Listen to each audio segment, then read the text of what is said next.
saya Mario. Saya selaku founder dari Sunyi. Oke, langsung pertanyaan aja ya. Ya, boleh. Yang pertama, apa hal yang membedakan kafe ini dengan kafe lainnya? Baik, yang membedakan kafe Sunyi dengan kafe yang lain adalah ketika di kafe lain hanya berjualan kopi, kita di sini memberikan experience yang lebih kepada konsumen kita. Experience ini bisa mereka rasakan dengan cara apa? Berkomunikasi dengan teman-teman difabel, mereka bisa melihat langsung teman-teman tuli bekerja, mereka bisa langsung merasakan produk-produk yang dibuat dan bahan-bahannya juga diambil dari hasil karya teman-teman difabel.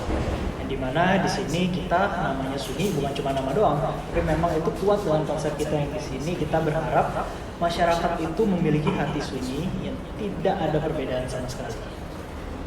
Yang kedua itu, apa visi dan misi dari Kopi Sunyi? Baik ya, visi kita pertama adalah kita ingin menjadi jembatan untuk masyarakat disabilitas dan non-disabilitas. Dan bagaimana cara untuk menggapai mimpi itu? Caranya adalah dengan kita membuat sebuah wadah yang memberikan lapangan pekerjaan untuk teman-teman tuli maupun disabilitas dan mengedukasi masyarakat supaya masyarakat paham bahwa tuli punya kemampuan. Ya. Gimana caranya mengolah kafe ini? Bagaimana cara mengelola kafe ini? Cara mengelola kafe ini sama dengan mengelola kafe lain. Sama, gimana caranya? Yang pasti kita di sini harus memiliki struktur ya. Dari barista harus melapor ke head barista melapor ke manajer melapor ke saya. Semuanya sistemnya dikomunikasikan dengan isyarat ataupun teks. Nah, laporan-laporan itu harus terus ada setiap hari. Ya, supaya kafe ini bisa di-maintain dengan baik. Wow, keren banget ya.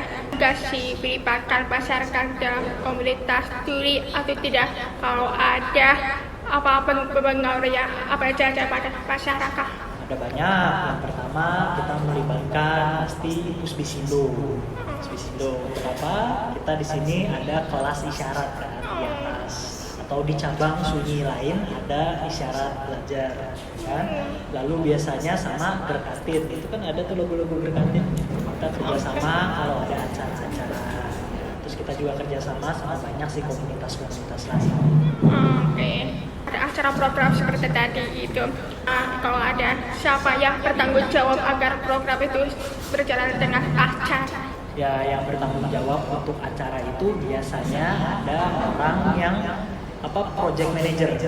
Project manager. Di situ nanti teman-teman barista, teman-teman koki semuanya ngebantu tuh. Ya, kenapa? Karena kalau ada acara biasanya contoh ya, belajar isyarat, nanti yang ngajar gurunya tuh teman-teman barista gitu. Jadi semuanya terlibat. Wow, kalau karena tadi ada kelas bahasa isyarat itu, apa dampaknya yang ditimbulkan dari program tersebut? Ada banyak. Yang pertama, orang-orang senang dengar jadi belajar budaya tuli. Ya, wow. Yang kedua adalah tamu-tamu Sunyi jadi senang dan mau datang lagi. Ya, dia senang, dia tunggu-tunggu acara depan apalagi gitu. Wow, keren banget ya. Selama kafe ini ada apa saja hal yang menjadi pro dan kontra dari kafe ini? Ya, jadi pertanyaan ini invalid buat saya ya. Jadi tidak ada kontra. Tidak ada kontra. Tidak ada sama sekali. Pro-nya banyak ya. Apa Jadi itu? di sini masyarakat dengar dan tuli bisa komunikasi, bisa kerjasama ya. Di sini ya kita memberikan contoh. Jadi banyak orang-orang dengar mau buka Sunyi juga. Ya, jadi mau kerjasama sama tuli. Jadi sebenarnya pro banyak, kontranya. Keren banget jadi kontra guys. Lalu apa saja usaha yang dilakukan manajemen kafe untuk menjamin kepuasan pelanggan atau tamu-tamu? Baik ya, jadi customer loyalty itu penting banget ya. Iya. Relasi dengan konsumen itu penting banget. Caranya gimana ya? Yang pertama, kita tidak pernah lupa untuk mengeluarkan promo baru setiap bulannya. Yang kedua, kita juga sering banget memberikan kegiatan-kegiatan kayak tadi. Yang ketiga, kita sering banget membuat menu-menu baru supaya dia nggak bosan. Dan biasanya kita selalu memanfaatkan review. Jadi kalau customer itu misalnya mereka datang, kita minta untuk mengisi Google review. Kenapa? Jadi mereka bisa jujur tuh, enak atau enggak, suka atau enggak. Nah dari situ saya pelajari dan saya tentunya berusaha untuk improve atau untuk berkembang. Oh ya, itu. Ya. Selain itu kalau usaha tadi ada inovasi minuman atau makanan itu ya. Betul. Oke, lanjut. Nomor ada kendala apa saja yang pernah dialami di kafe ini? Kalau kendala sih sebenarnya banyak ya. Pada umumnya biasanya restoran dan kafe itu ada masalah seperti contoh Iya. pesan terlambat, salah pesan gitu kan. Nggak apa-apa, itu hal yang wajar dan masalah itu sebenarnya sudah bisa diselesaikan sih dengan cepat dengan barista-barista profesional kita. Kalau contoh makanannya terlambat, ya berarti datang minta maaf gitu.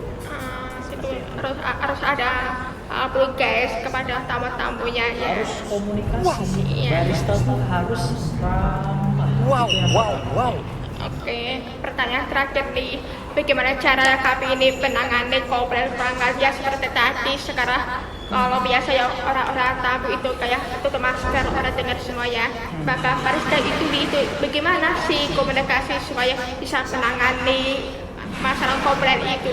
Baik ya, kita punya 3 tahap ya. Yang pertama itu adalah tahap kita sebutnya sebagai probing atau kita tanya ada masalah apa. Yang kedua adalah tahap mendengarkan. Kira-kira dia kenapa punya masalah.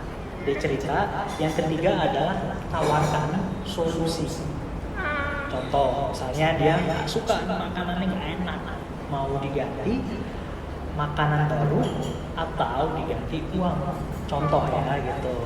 Jadi mereka merasa oh ya oke. Jadi mereka senang. Nah kalau contoh yang berikutnya adalah contoh kita punya Google review bintang 1 misalnya. Nah itu pasti kita akan coba komunikasi via digital juga.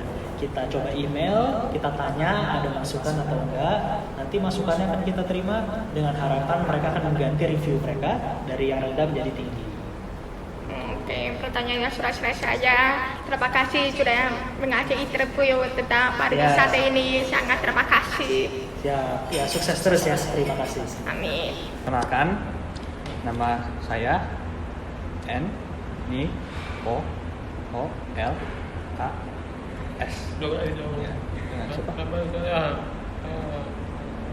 Oh, dengan Paul. Oke. Jadi baik, untuk pertanyaan pertama, untuk hal apa yang bisa mempengaruhi tamu untuk datang ke sini?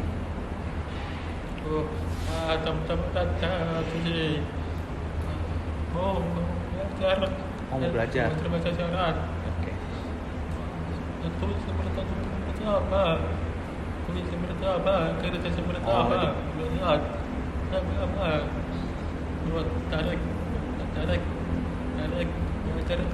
Oh, tertarik belajar bahasa isyarat ya. Jadi untuk pertanyaan selanjutnya mungkin kendala apa yang pernah dialami oleh karyawan dan jika ada itu solusinya bagaimana? Ada asin. Oh, sulit komunikasi. Oh, iya.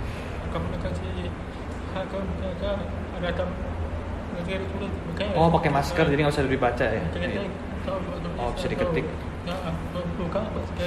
Oh, jadi masalahnya untuk yang biasanya dialami itu sulit berbicara. Jadi harus buka masker atau dicatat baru bisa. Oh, oke. Baik. Ada bukan ada tulisan saya mau tulisan ada tulisan Oh, pakai tulisan. ada contoh saya mau tulisan. Jadi baik, untuk pertanyaan ketiga, mungkin karyawan pada tulis semua jika ada tamu yang datang dan melakukan hal-hal yang tidak diinginkan, bagaimana cara karyawan menanganinya? Ada macam-macam Oh, ada macam-macam. makanan yang asin. Oh, yang makanan asin ya. Kedua minuman Minuman? saya bisa Apa? minuman saya bukan contoh minum. Oh, bukan. kesalahan. Oh iya, kesalahan minuman. Maka Oke. ada saya tawar dikasih yang baru. Oh, dikasih yang baru ya solusinya. Ya semuanya kalau datang puas. Yang makanannya enak. Oh, jadi Sehat enak. oh, baik. Harapan karyawan bagi tamu-tamu yang belum karyawan tercapai atau kafe? Ya, ada apa ya? Coba datang mengerti satu di sana datang ada Indonesia utara. Untuk pertanyaan kelima, seberapa sering karyawan mengajarkan bahasa isyarat kepada tamu-tamu kafe ini dan cara solusinya agar tamu-tamu ingin belajar bahasa isyarat bagaimana? Kalau kita atau kita kasih ada rekomendasi perusahaan